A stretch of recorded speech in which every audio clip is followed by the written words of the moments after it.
Oremos. Senhor, somos gratos a Ti, ó Pai, porque em meio a tanta luta, Pai, a tanta dificuldade, é a Tua poderosa mão que tem nos sustentado, Deus.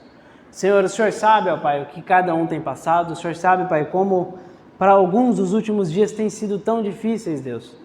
E, Senhor, o Senhor é o nosso sustento, Pai. Senhor, nós recorremos a Ti, ó Pai, não como último recurso, Pai, mas como o único recurso que nós temos, Deus. Nós sabemos que o Senhor é o provedor de tudo, nós sabemos que o Senhor é quem é capaz de abrir portas, de mudar corações, Pai, de mudar situações, Deus. Senhor, nós clamamos a Ti, ó Pai, que o Senhor age em nosso meio, Deus, que o Senhor mude, Deus, as situações que aos nossos olhares parecem irreversíveis, ó Deus. Senhor, eu te peço, Pai, que o Senhor abençoe, Deus, a vida familiar de cada um que está aqui, ó Deus, que o Senhor abençoe os casamentos, Pai, que o Senhor, Pai, trabalhe, fortaleça, Pai, nos casamentos, Pai. Senhor, eu te peço que o Senhor abençoe as relações, Pai, entre pais e filhos, Deus. Senhor, clamamos a Ti, ó Pai, que o Senhor abençoe também a vida, Pai, profissional, financeira de cada um aqui, Deus. Pai, são dias tão difíceis, Deus, as coisas estão caras, ó Pai. Dê-nos também sabedoria para administrar os recursos que o Senhor tem colocado em nossas mãos, ó Deus. Senhor, eu te peço, ó Pai, que o Senhor abençoe a saúde de cada um que está aqui, Deus, e a saúde dos nossos irmãos, Deus, que estão padecendo, Pai, da enfermidade neste momento. Colocamos, ó Deus, mais uma vez a vida da irmã Rosana em Tuas mãos, Deus. Senhor, nós clamamos a Ti, ó Pai. Deus, que não seja necessário, Pai, o entubamento, Deus. Pai, que não seja necessário, Deus, chegar a este nível, Deus. E, Senhor, eu te peço que o Senhor trabalhe no coração dos familiares, Pai, que o Senhor os acalme, Deus. Que o Senhor dê, Pai, sabedoria a cada um, ó Pai.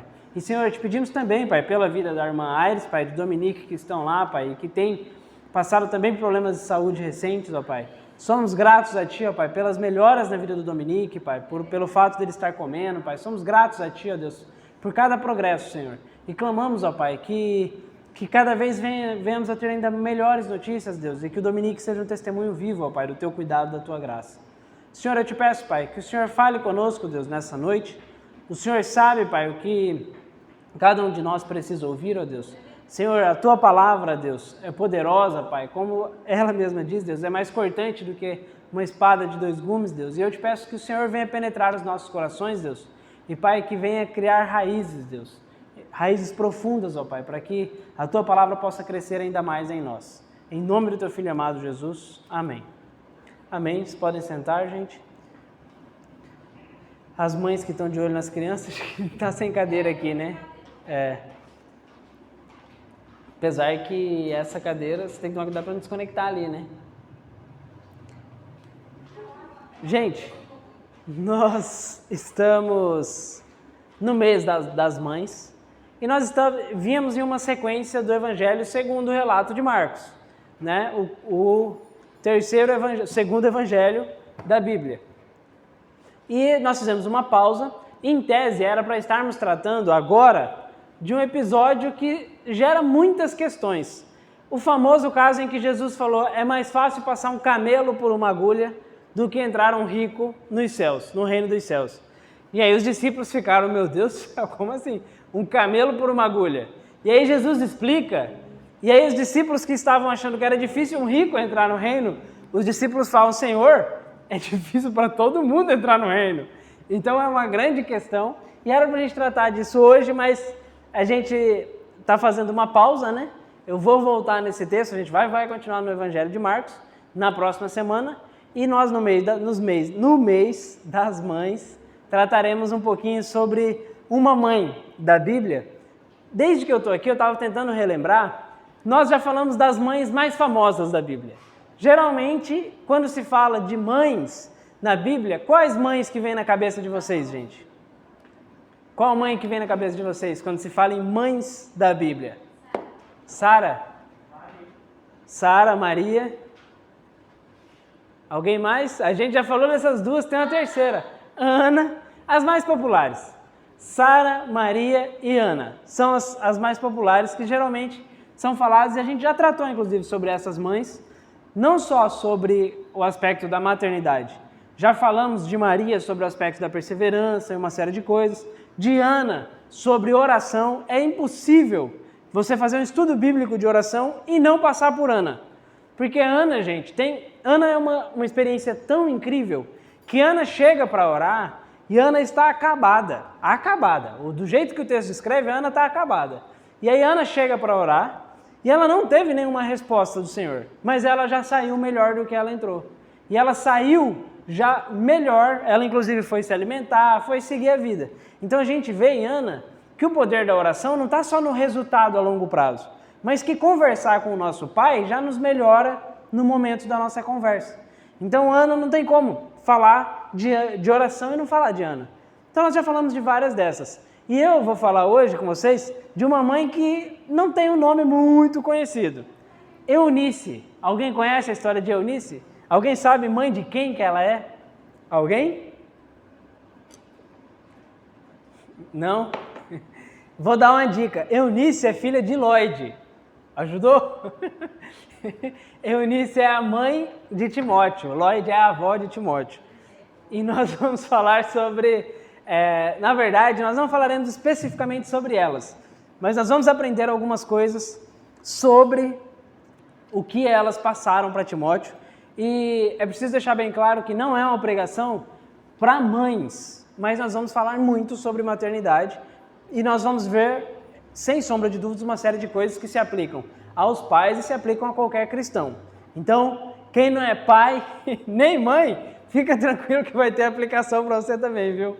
O Biro, o Gabi, o Uriel. Gente, abram a Bíblia de vocês no segundo livro de Timóteo, lá no final do Novo Testamento, segundo livro de Timóteo. Biro vai colocar aqui, né, Biro? Não sei, o Adriano que guardou elas, eu não sei onde ele colocou, não. Mas na onde lá eu não vou saber. Tem que dar uma procurada depois. Segundo Timóteo 3,15. Segundo livro de Timóteo, segunda carta, né? Timóteo 3,15. O Biro vai colocar aqui, né? Aí. Segundo Timóteo 3,15 diz assim: porque desde criança você conhece as sagradas letras, que são capazes de torná-lo sábio para a salvação mediante a fé em Cristo Jesus. Aqui nós estamos vendo Paulo falando para Timóteo, que desde criança ele sabia das sagradas letras. E, gente, eu vou falar com vocês sobre o poder da mãe. O poder de uma mãe. Não é aquele poder que mãe tem, que as pessoas até brincam, que é quando a mãe fala, ó, não faz tal coisa senão vai dar errado. E aí você vai tranquilo, faz e dá errado. Não é esse poder que eu estou falando. É sobre o poder que a mãe, que os pais têm de ensino, sobre a influência que eles têm, e a gente vai pensar um pouquinho sobre isso. Então, através da vida de Timóteo, a gente vai perceber como isso foi criando raízes. Na semana passada, foi na semana passada no evento Dia das Mães, a Jéssica falou um pouquinho e eu vou acrescentar algumas coisas que ela falou naquela ocasião. Então, Timóteo, a gente sabe pouca coisa sobre ele, né? Na verdade, a gente sabe até uma quantidade razoável, mas não temos tanta informação igual Pedro, Paulo e outros homens da Bíblia. Mas, gente, é o seguinte, vocês não têm muito hábito de ler biografia, né? Biografia ou assistir documentário de biografia. O que é biografia? Conta a história de vida de alguém. Então, por exemplo, tem um documentário sobre Billy Graham, que foi um grande pastor e tal, conta a história de vida dele. Nos documentários, qualquer biografia, seja escrita ou em vídeo, não começa com o dia do nascimento da pessoa. Muito difícil acontecer isso. Começa falando de quem? Dos pais da pessoa. Fulano, pode prestar atenção, eu gosto muito de ler biografia, e nas biografias geralmente começa contando a história dos pais das pessoas. Por quê, gente? Porque muito do que você tem a ver com quem os seus pais foram. Você pode tentar negar isso, mas às vezes o seu cônjuge não nega. De vez em quando você faz alguma coisa e o seu cônjuge fala, você está fazendo igual a sua mãe, você está falando igual ao seu pai, e por aí vai. E isso é totalmente comum, gente. Às vezes a gente acha que isso é uma crítica, né?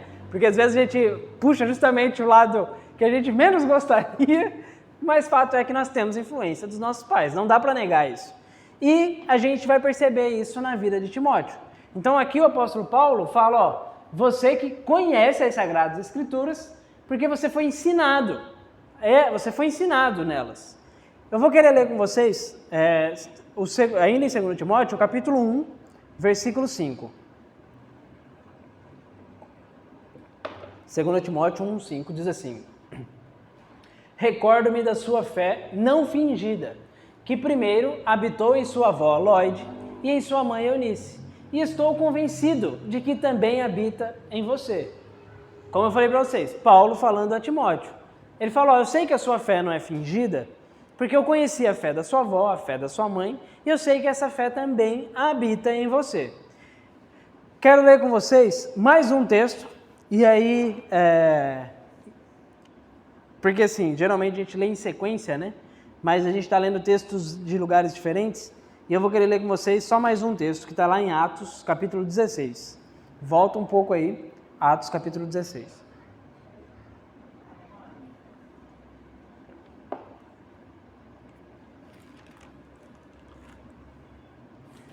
Atos 16, nós leremos o versículo 1 ao 3.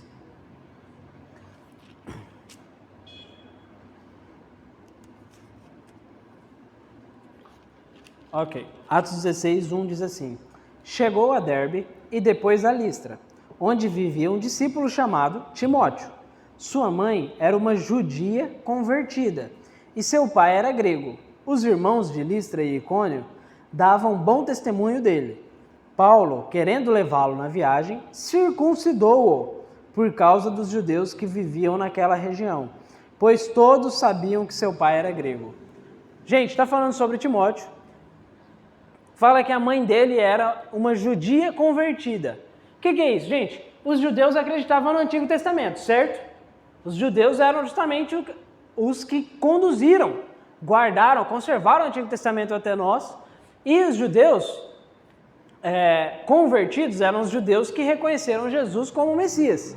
Então ele fala que a mãe de Timóteo e a avó eram judias convertidas. Só que o pai era um grego. O pai não tinha a mesma fé dela. Quando fala um grego, ele não está fazendo referência só de onde ele nasceu, mas ao estilo de vida dele. Ele era no estilo de vida que a Bíblia chamava de pagão. Por isso que Timóteo, mesmo sendo filho de judia, não foi circuncidado.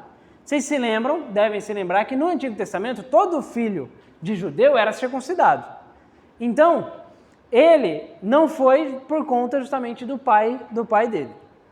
Dito isso, gente, uma informação importante. Timóteo tinha mãe convertida, avó convertida e o pai não. Então essa era a realidade de Timóteo e é uma realidade que é muito comum.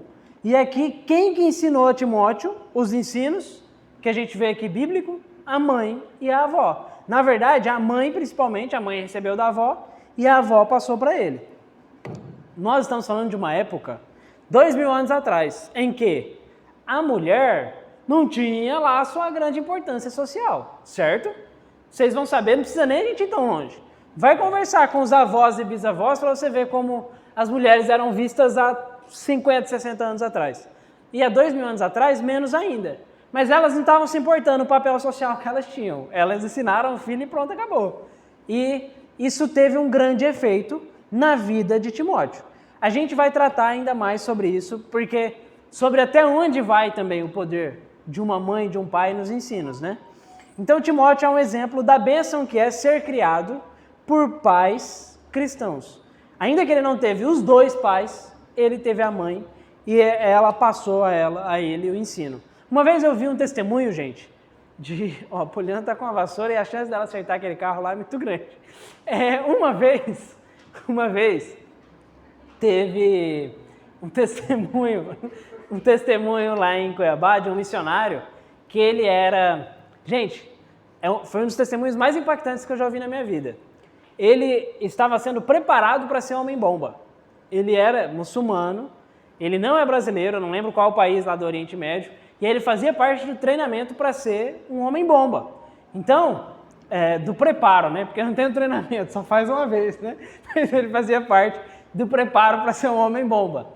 E ele vai testemunhando e ele fala, gente, qual que é a principal diferença? Por que os muçulmanos aumentam tanto assim? Porque eles têm muitos filhos, né, vocês já devem ter percebido, e filho de muçulmano é muçulmano, não tem escolha. O filho de cristão não necessariamente é cristão. E aí, ele falou sobre isso, e isso marcou para mim, porque na verdade, gente, por que não necessariamente o filho de cristão é cristão? Porque a gente entende, muitas vezes, por quê? por negligência dos pais, e muitas vezes por quê? Porque a gente entende que a gente não consegue obrigar os nossos filhos a serem cristãos de verdade. Se não chegar um momento que o evangelho não fizer sentido no coração dele, a gente não vai conseguir empurrar o evangelho goela abaixo. Ele pode professar que é cristão? Pode.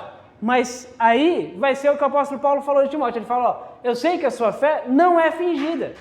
Vai ter filhos de cristãos que têm uma fé, infelizmente, que é fingida.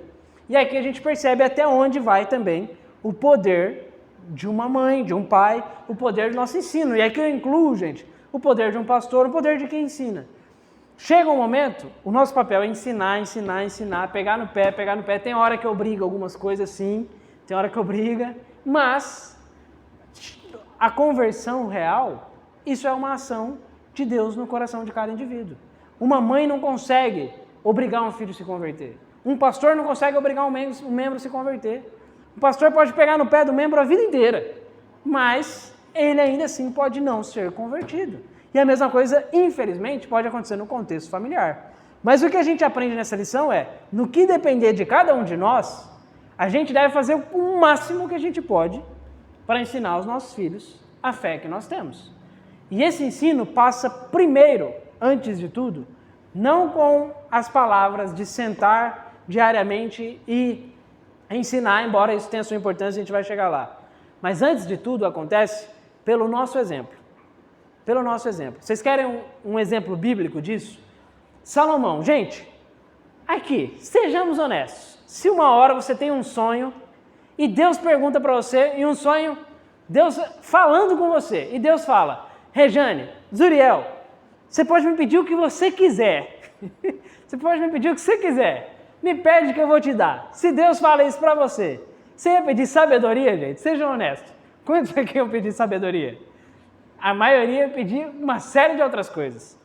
Salomão pediu sabedoria e Deus falou, visto que você não pediu dinheiro nem poder, pediu sabedoria, eu vou te dar tanto a sabedoria como dinheiro, poder e outras coisas. E a gente olha e fala, gente, Salomão era diferente mesmo. Só que quando você vai lendo Crônicas, Juliana que gosta do Antigo Testamento, quando você vai lendo Crônicas, você vai ver o seguinte, quando Davi vai orar por Salomão, Davi ora assim, Senhor, que o Senhor conceda ao meu filho sabedoria para governar o seu povo. Aí Davi morre. E quando o Senhor aparece para Salomão em sonho e fala, Salomão, o que você quer? Salomão pediu o quê? O que o pai dele tinha orado. E aí Salomão fala, Senhor, me dê sabedoria para governar o seu povo. Então a gente vê que os pais ensinam os seus filhos, não só no senta aqui que eu vou te mostrar, mas ensinam na vida. Salomão reproduziu o que Davi pediu. Davi não falou para ele, falou, se Deus te der essa oportunidade, peça isso. Davi apenas fez. E Salomão repetiu o feito de Davi.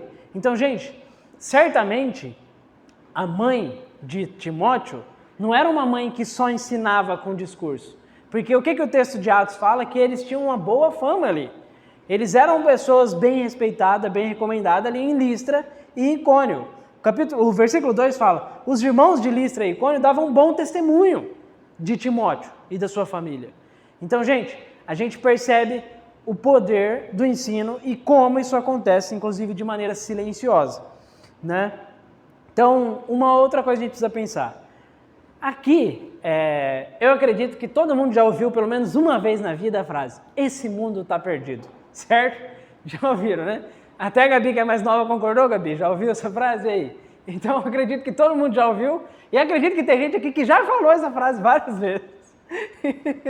Gente, o mundo realmente está perdido e não é de hoje, né? Tanto que a própria Bíblia fala, o mundo jaz do maligno, né? Que o inimigo, o príncipe deste século, tem tocado terror mesmo e o mundo está perdido. Mas o que a gente tem feito para melhorar este mundo? Primeira coisa que a gente precisa pensar, gente, nós, como pais, os nossos filhos, a gente reclama que esse mundo está perdido e a gente cria os nossos filhos igual todo mundo desse mundo perdido cria os filhos. A gente ensina as mesmas coisas, a gente permite que eles sejam do mesmo jeito que todos os outros. A gente precisa repensar em que forma nós temos criado os nossos filhos. Porque senão a gente vai lançar para o mundo filhos que vão manter esse mundo perdido. Gente que não vai iluminar a escuridão, como a Bíblia fala que nosso papel é ser luz do mundo. E eu quero citar para vocês, gente, eu não lembro, não sei se a Jéssica chegou a citar alguma dessas, mas também eu acho que ninguém aqui estava no evento Dia das Mães, né? Eu quero compartilhar com vocês o episódio de duas mães importantes na história da igreja. Eu falei de uma mãe com grande importância na história bíblica, e eu quero falar de algumas mães na história da igreja. Vocês já ouviram falar de Agostinho de Hipona? Na escola, provavelmente, o Biro deve se lembrar, porque por ser um dos últimos a passar pelo ensino médio aqui, mas na escola se estuda como Santo Agostinho. Gabi e Zuriel vão chegar lá. Agostinho de Hipona, gente, só para vocês terem noção da importância dele, ele foi um grande homem de Deus que ajudou o povo no estudo bíblico e a organizar as coisas, porque na época em que ele viveu, ali já por volta do 3º, 4º século depois de Cristo, já tinha muita gente fazendo confusão com o ensino bíblico. Vou dar um exemplo para vocês. Já tinha surgido um povo falando assim, Deus é amor. Como Deus é amor, o Deus que pune, o Deus que faz justiça, não é o Deus Pai de Jesus. Tinha gente surgindo com essa heresia, o pessoal ficou conhecido como marcionista, né? Isso veio de Marcião, e aí, com essa heresia, o que eles falaram? O que a gente precisa fazer? Tirar os livros da Bíblia que fala que Deus está punindo os outros. Olha que ponto o povo chega. Para quê? Justamente porque é mais confortável você ter um Deus que só tem o lado amor. Porque a Bíblia fala que Deus é infinitamente amor e Deus é infinitamente justo. Então Deus ama cada um de nós a ponto de dar o seu filho, mas Deus é justo a ponto de nos punir por conta do pecado se nós não tivermos recebido o Senhor Jesus Cristo, certo? Então eles estavam fazendo isso e Agostinho foi um dos grandes homens que ajudou a falar, não, peraí gente, vamos voltar para o ensino bíblico, e ele foi e escreveu muita coisa ajudando o povo a entender, interpretar. Então foi um grande personagem na história da igreja. Só que Agostinho, gente, ele tinha mãe cristã, e Agostinho sabe aquele tipo de filho que cresce e faz a mãe passar tudo quanto é tipo de vergonha? Foi Agostinho. Um típico caso desse. Ele descreve, no livro dele, Confissões de Agostinho, ele fala que ele, quando era adolescente, ele tinha o que comer em casa, mas ele gostava de roubar a fruta dos outros só pelo prazer de fazer o que não devia, sabe? Então você vê que desde novinho ele já era espoleta, como o povo diz por aí hoje. E, gente, ele deu problema. E a mãe de Agostinho, o tempo inteiro, orando por Agostinho. Ela ensinou Agostinho seguiu uma vida torta por um bom tempo, e ela orando por Agostinho. E quando Agostinho se converte, Agostinho fala que uma coisa ele tem certeza, que isso aconteceu pela graça de Deus e pela oração da mãe dele. Então, gente, o papel nosso com os nossos familiares, não só com filhos, a gente deve ensinar, mas a gente deve, acima de tudo, orar. Sempre, incessantemente. Mônica foi um caso desse, a mãe de Agostinho orava incessantemente por Agostinho. E um último exemplo para vocês verem como Agostinho era perdido, gente. Sabe quando a pessoa está naquela fase de que ela está conhecendo o Evangelho, ela está se aproximando de Deus, mas não se converteu de verdade? Agostinho, nessa fase, ele falou assim, Senhor, dai-me o dom da castidade, porque ele queria viver para a obra, sem inclusive castidade, gente. Vocês sabem o que é castidade, né? Não precisa explicar. Então, ele dá-me o dom da castidade. Ótimo, né? Mas tem uma vírgula aí na oração dele. Mas ainda não. Olha o pedido dele. Dá-me o dom da castidade, mas ainda não. Em outras palavras, deixa eu curtir mais um pouquinho essa vida aqui. E aí, depois que ele realmente se converte de verdade, e ele é chamado para ser bispo da igreja, ele fala, não, eu não sou digno. Porque ele olha para essa vida toda dele, torta, ele fala, eu não sou digno.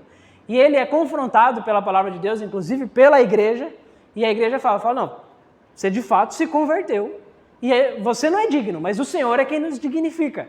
E ele encarou a missão e foi um homem importantíssimo para a história da igreja. E ele atribui isso à oração da mãe dele. Então, gente, persevere em oração. Às vezes, as pessoas pelas quais você ora e fala, não tem jeito, é um Agostinho da vida, né? Você olha e fala, não tem jeito. E Deus é capaz de fazer. Persevere em oração, ensine o máximo que você pode, persevere em oração. O outro caso que eu quero ensinar para vocês é uma mãe que, como diriam os jovens, ela é punk. Essa mãe, eu nunca vi uma mãe com tanto rigor como essa. Alguém já ouviu falar em John Wesley? John Wesley foi um grande avivacionista, né? Ele foi um homem que Deus usou e pregou em vários cantos. E, gente, era aquele caso de pregar e muita gente se convertendo e ajudou a mudar a história de vários locais. Foi um grande homem de Deus. E a mãe dele, Susanna Wesley, foi uma mulher muito fora do normal, gente. Eu vou citar para vocês algumas coisas que ela fazia e vocês me falam se vocês já conheceram uma mãe assim ou se vocês são uma mãe assim ou já viram um pai assim. Então, ó, primeira coisa, ela tinha um cuidado pessoal na vida dela que era o seguinte: ela entendia que todo mundo tem que ter um momento de lazer para a sua saúde emocional e tal, só que ela tinha um princípio. Ela falava que ela nunca ia ter em um dia mais tempo de lazer do que de meditação na palavra do Senhor. Então a lógica dela era: se eu tenho 2 horas de lazer, eu vou ter mais de 2 horas lendo a Bíblia, mais de 2 horas falando com o Senhor. Agora imagine a gente hoje.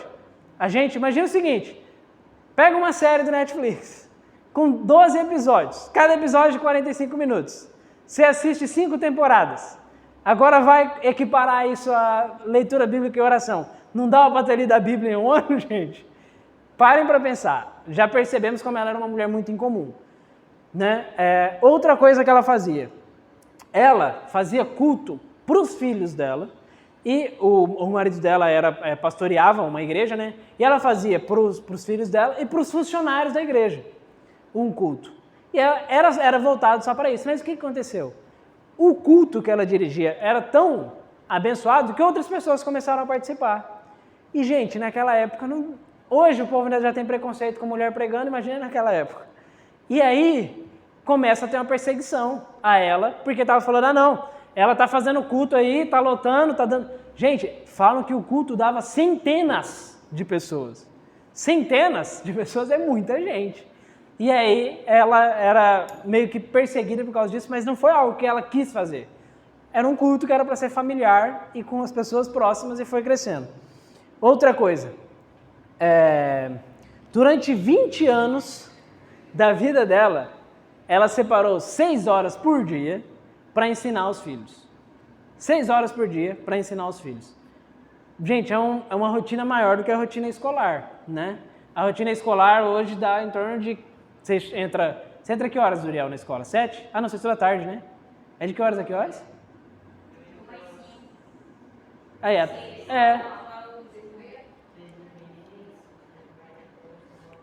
Tá dando em torno de 5 horas e pouco, então. Aí, ela já, naquela época, já tinha uma rotina maior do que a rotina escolar para ensinar os filhos.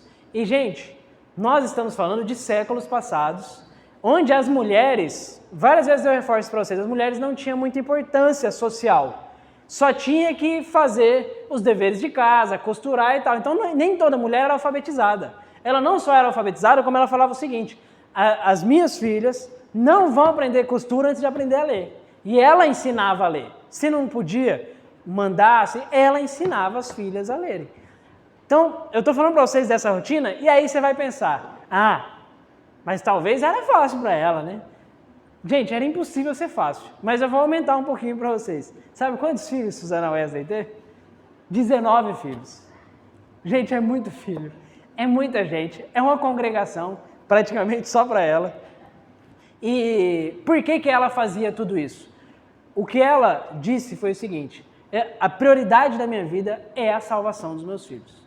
Se os meus filhos não forem salvos, eu não cumpri o meu papel. E, gente, quando eu paro para ler histórias como a dela, Romilson Júnior, mesmo antes de ter a Poliana, eu já ficava pensando sobre isso. Falei: gente, a gente precisa ter isso inculcado na nossa vida. Como a própria Bíblia diz, de que adianta ganhar o mundo inteiro e perder a própria alma? Agora repassa isso. De que adianta ganhar o mundo inteiro e perder a alma daqueles do seu convívio, dos seus familiares, dos seus filhos, dos seus irmãos, pais? Então nós precisamos pensar sobre isso. E poderia falar várias coisas, gente, dela, para vocês terem noção de como foi uma mãe peculiar e de como ela abençoou John Wesley. Vou dar um último exemplo de que tinha coisa que você fala: gente, mas 6 horas estudando, é muita coisa. E ela tinha uma outra exigência com os filhos, eles tinham que fazer atividade física. E em carta, quando John Wesley foi para estudar em internato, fora de casa, em carta ela perguntava para ele se ele continuava correndo em volta da escola. E a gente olha e fala: gente, Para que serve isso? Que diferença isso faz na vida dele? Só que John Wesley, gente, aos 80 anos, ele caminhava 10 quilômetros para ir pregar. Aos 80 anos. 10 quilômetros. Só para vocês terem noção, do Águia Branca até a faculdade dá 6,5 km. Ou seja, imagina um senhor de 80 anos indo mais do que esse percurso só para pregar a palavra. Até o cuidado que a mãe dele ensinou ele a ter com o corpo ajudou ele na propagação do evangelho. Ajudou ele a cumprir a mensagem. Então, gente, é um exemplo claro dos efeitos que os ensinos têm sobre os nossos filhos. Mas como eu falei para vocês, gente, nós podemos ensinar, nós devemos ensinar. O ensino materno é poderoso, a gente viu Timóteo, viu Agostinho, viu Wesley, mas o ensino não é a garantia exclusiva de sucesso. Porque, como eu falei para vocês, o evangelho, vocês já devem ter ouvido a famosa frase, a salvação é individual. O evangelho acontece mediante o encontro de Jesus com cada um de nós. O que nós devemos fazer por nossos é sempre preparar esse terreno, fazer o melhor que a gente pode. Mas, por que eu estou dizendo isso e a Jéssica foi pelo mesmo caminho? Muitas vezes a gente vê pais, mães, que se culpam a vida inteira por coisas e ensinos que eles deram.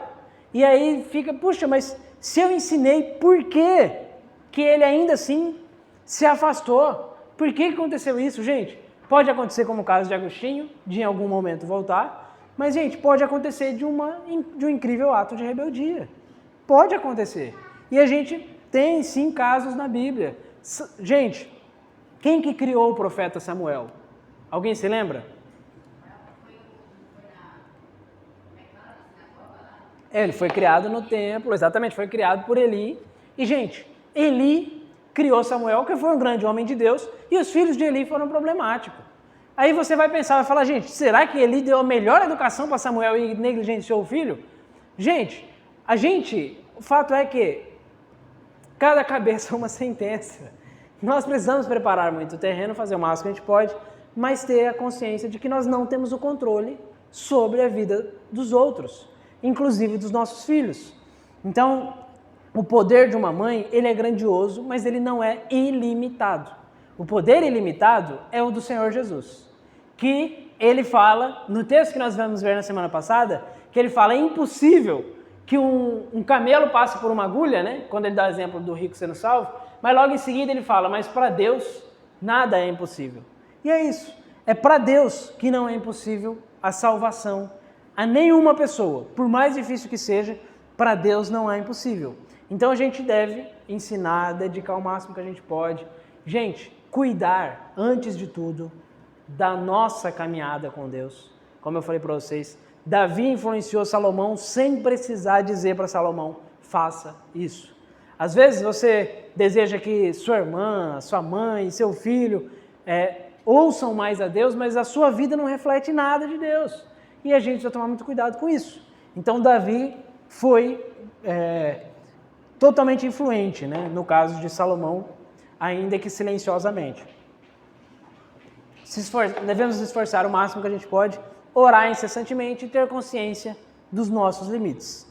E, gente, eu quero caminhar para fechar com vocês, dizendo o seguinte, a caminhada cristã tem muita semelhança com a maternidade. Vou dar um exemplo.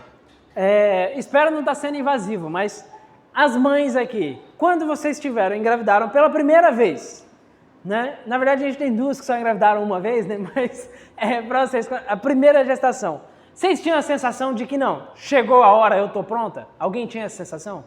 Tinha, Juliana? Juliana é um caso raro, tinha a sensação de que eu estou pronta. A Jéssica e a Rede fizeram que não. Gente, muitas vezes, é exatamente igual a caminhada cristã. Você pode compartilhar o evangelho com alguém e é muito comum as pessoas falarem, não, mas eu não estou pronto. Mas, gente, nós não estamos prontos mesmo. É o Senhor quem vai nos aperfeiçoar. Na maternidade, é muito raro esse sentimento de que eu estou pronto. Né? E mesmo ainda com o sentimento de que eu estou pronto, provavelmente depois que nasceu, você já ficou, eu achava que não era tão assim, né?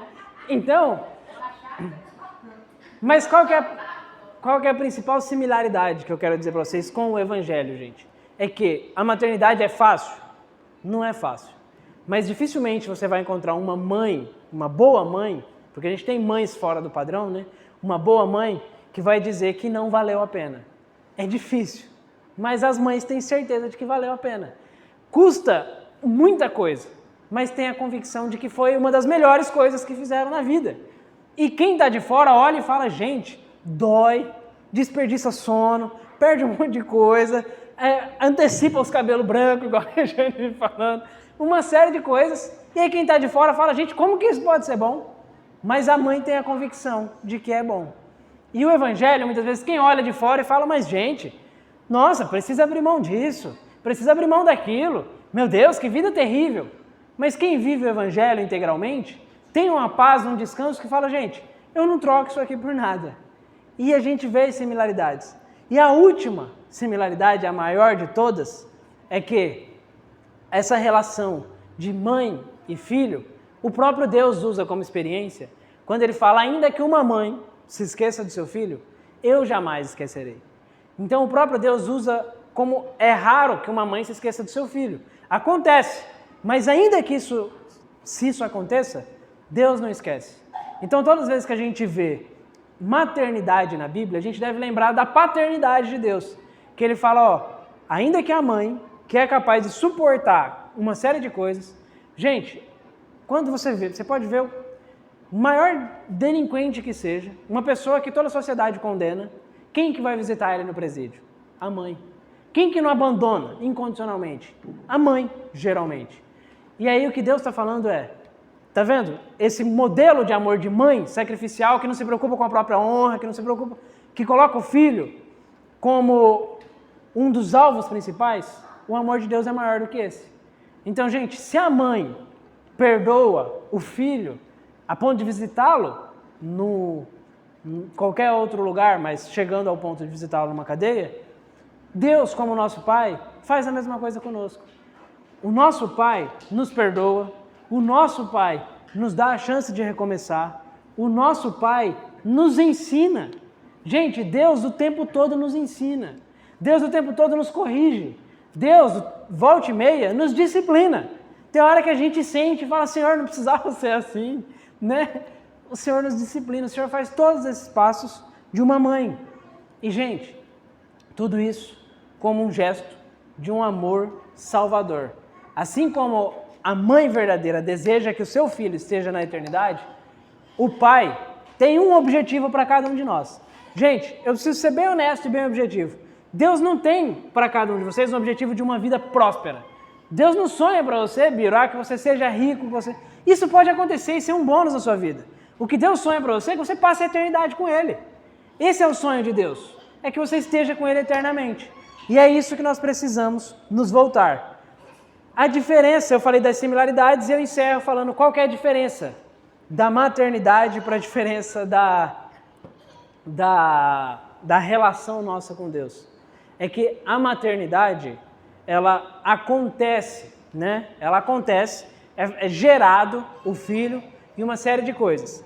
Mas, na verdade, a nossa filiação com Deus, ela é um caminho diferente. Porque, na verdade, nós é quem somos recebidos. A maternidade você recebe. Você recebe um novo filho chegando. E com Deus, é você sendo recebido. E o que eu quero que vocês levem nessa noite, gente, temos o nosso papel como pais, como mães, como pessoas que lidam com outras pessoas, mas levem no seu coração que Deus quer te receber. Que você foi recebido por Deus e que nós fomos feitos para estar com Ele eternamente. E por isso, desejar que outras pessoas, inclusive as mais próximas de nós, primeiramente eu falo, porque a gente deve orar incessantemente por essas, estejam conosco e com Deus eternamente. Então, descansem nesse amor e também busquem nesse amor a força para continuar. Se às vezes a gente passa por momentos de safadeza, como Agostinho, coloque isso diante do Senhor, reconheça as limitações e recomece. Mas a gente precisa estar diante do Senhor. Vamos orar? Eu vou ficar em silêncio para que vocês falem com o Senhor a respeito do que foi colocado, depois eu orarei.